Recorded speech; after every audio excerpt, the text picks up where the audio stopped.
step aside, and after Newscope, I will come back for the second season. See then, Inko, the two Olufufu dey inside house. We're gonna buy Gary.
Good evening. The time is 6 o'clock on Oluyole 98.5 FM, Ibadan.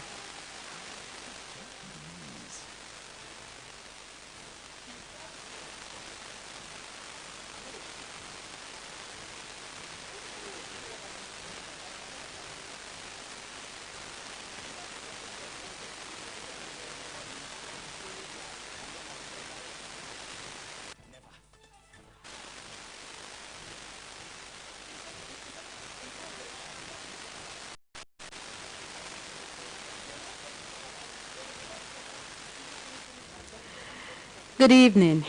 This is Tabitha Komolafe. Reading with me is Idowu Shekoni. Good evening. bringing you Newscope, our daily news program of in-depth report, interviews, and commentaries. First, the highlight. President Tinubu constitutes APC Presidential Campaign Council for 2027 election. Governor Sheyi Makinde tells Nigerians to rigorously scrutinize all 2027 presidential candidates. Benue leaders demand return of IDPs before implementation of federal government's proposed ranching program. And on the foreign scene, multiple fatalities recorded in UK road crash. Now the details. President Bola Tinubu has constituted the Presidential Campaign Council of the All Progressives Congress, APC, ahead of the 2027 general elections. A former governor of Zamfara State, Senator Abdulaziz Yari, will serve as the council's Director General, while Governor Hope Uzodinma of Imo State was named Secretary. This was contained in a statement released by the presidency today and signed by the Special Advisor to the President on Information and Strategy, Bayo Ononuga.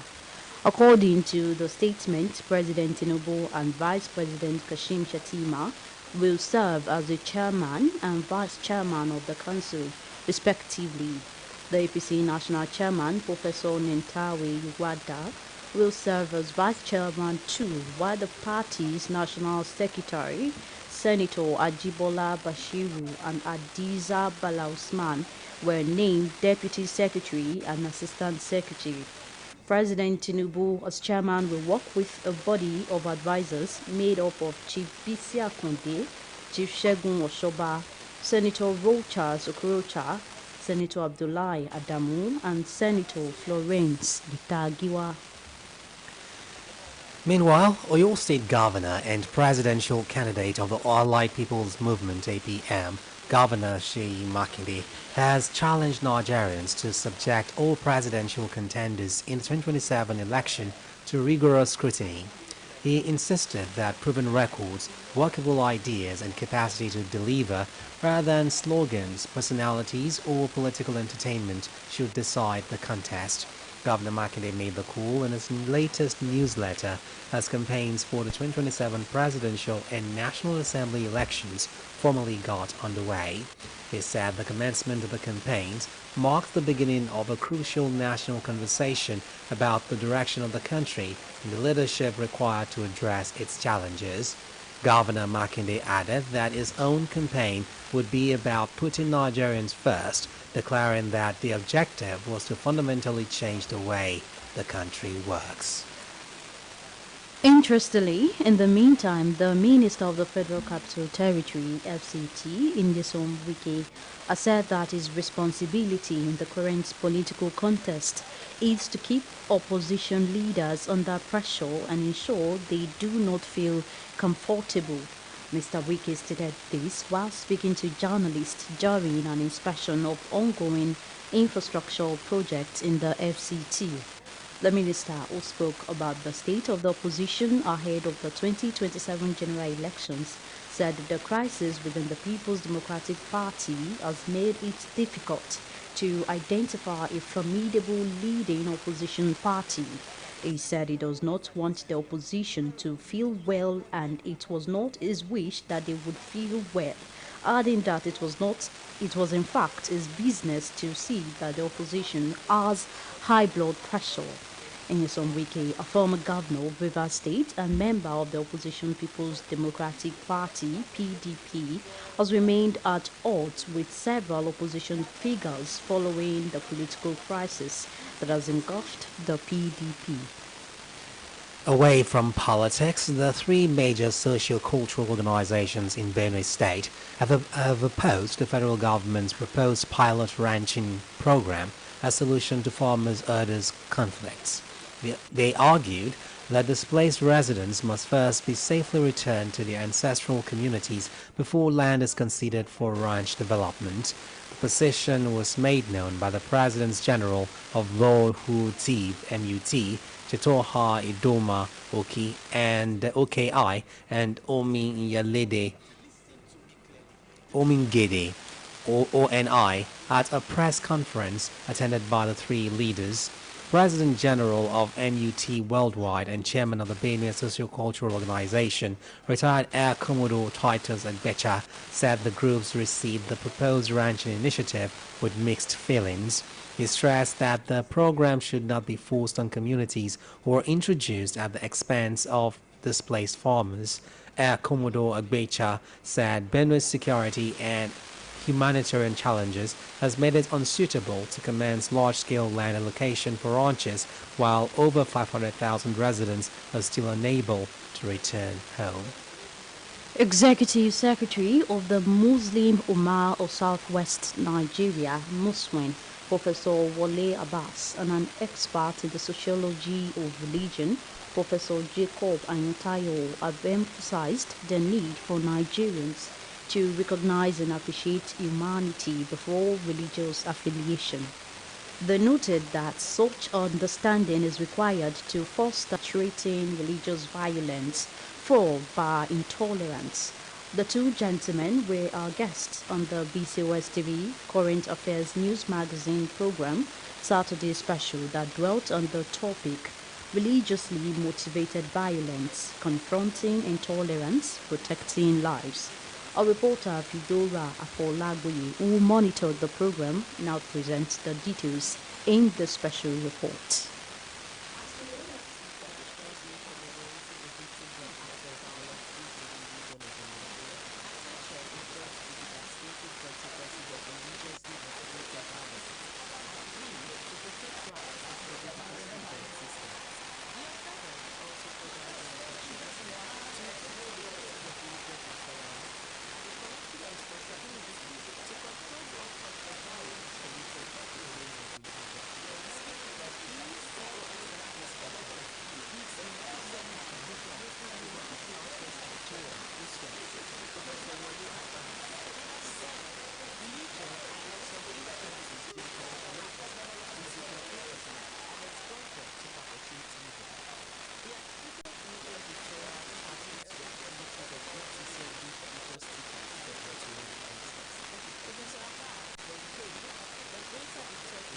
Religious leaders and introduce commitment to the fundamental principles of their faith without dictatorial agenda.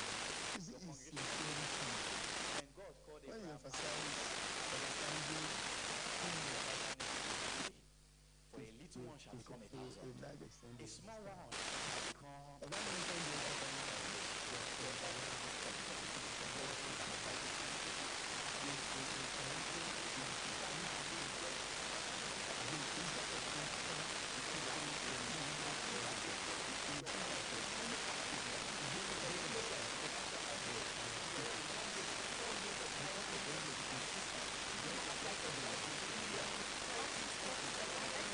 Sociology of Religion, Professor Jacob Ayotayo, described religion as a delicate and sensitive subject. The one that personally religion and some people are willing to go extreme sacrifices for their religious conviction. He distinguished between religious beliefs and practices, explaining that while the beliefs may be shared by global religions, their practice is often influenced by individual understanding and interpretation. Differences in interpretation of practices can sometimes generate conflict, including within the same religious community, when adherents disagree over how religious teachings should be understood and observed.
This broadcast of Newscope comes to you from the Broadcasting Corporation of Oluyole State, Ibadan.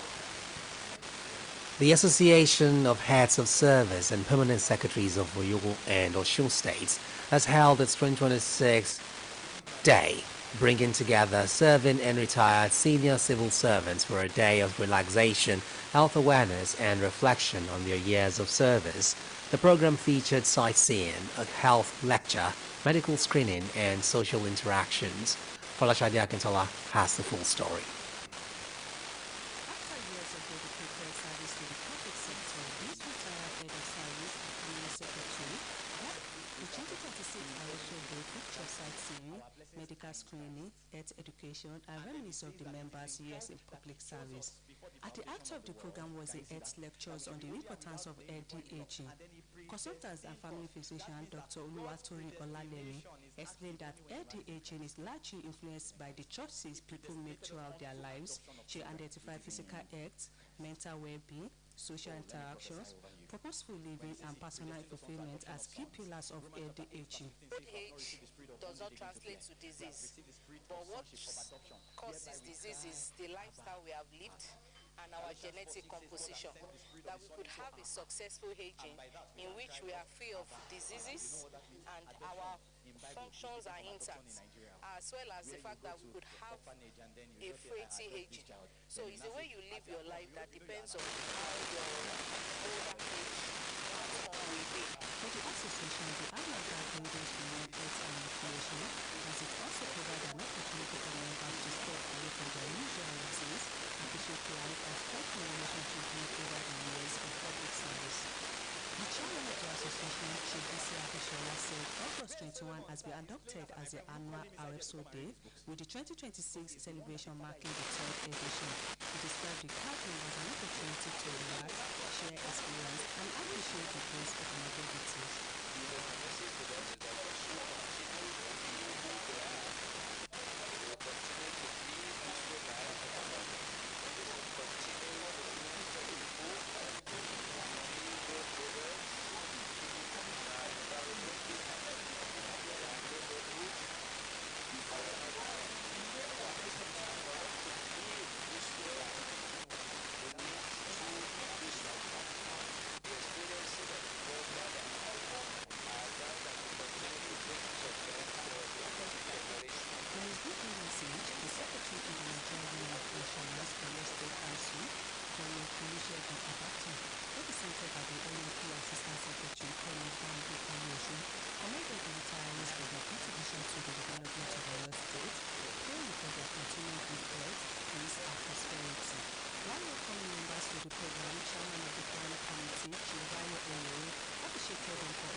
Five persons have died in a fatal collision between a car and a truck on the Badagry Expressway in Lagos. The accident occurred in the early hours of today at Sawmill near Mowo bus stop. The Lagos State Emergency Management Agency, LASEMA, said it received a distress call at 5:16 a.m. and immediately deployed its Dolphin team from the Igondo base to the scene. On arrival, operatives discovered that a Toyota Camry car had collided head-on with an Iveco truck, killing the 5 adult males in the car. A statement by the Permanent Secretary of LASEMA, Olufemi Oke Osointolu, noted that the preliminary investigations showed that the crash was caused by overspeeding and reckless driving on the part of the Camry driver. Let's now go over to our sports studio for the latest news updates on the exciting world of sports with Yinka Oluwatui.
Adamawa United to Dow Golden Stars. Unfortunately, after losing their Texas Stars to Adam Rollins, with the conference trophy not confirmed, Atlanta returned to the formation and played in 6 games on Sunday in the knockout game as the participating clubs begin preparations for the new season. The Emina is a key factor for series promotion to the NPFL, making the upcoming campaign significant for both established sides and emerging teams.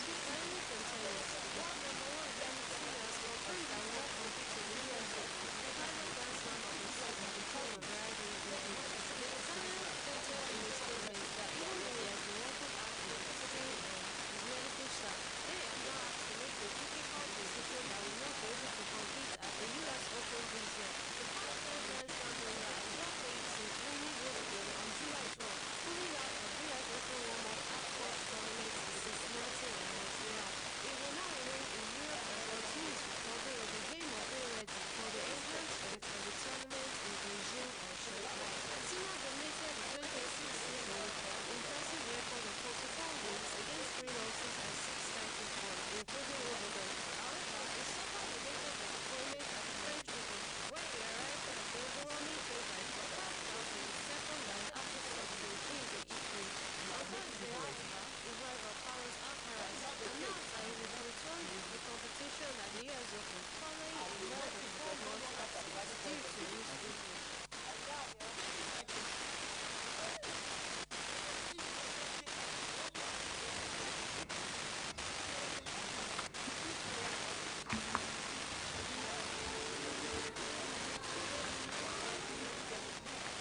Many people have died following a collision involving a police vehicle and a car on a major road in northern England. The crash occurred at about 3:39 a.m. today on the A66 in South Bank near Middleborough and Teesside. Cleveland police said the incident involved a police vehicle and a Volkswagen Passat. The North East Ambulance Service confirmed that 3 vehicles were involved in all. The police have said that they are working to identify the victims and contact their families. The world's oldest person, British woman Ethel Cunningham, has celebrated her 117th birthday anniversary. The birthday anniversary marks a historic milestone as she becomes the first person from Britain ever verified to reach that age while continuing to live a quiet life at a care home in Surrey. According to world records, Ethel Cunningham, born on the 21st of August 1909, is the first ever British person to reach the age of 117.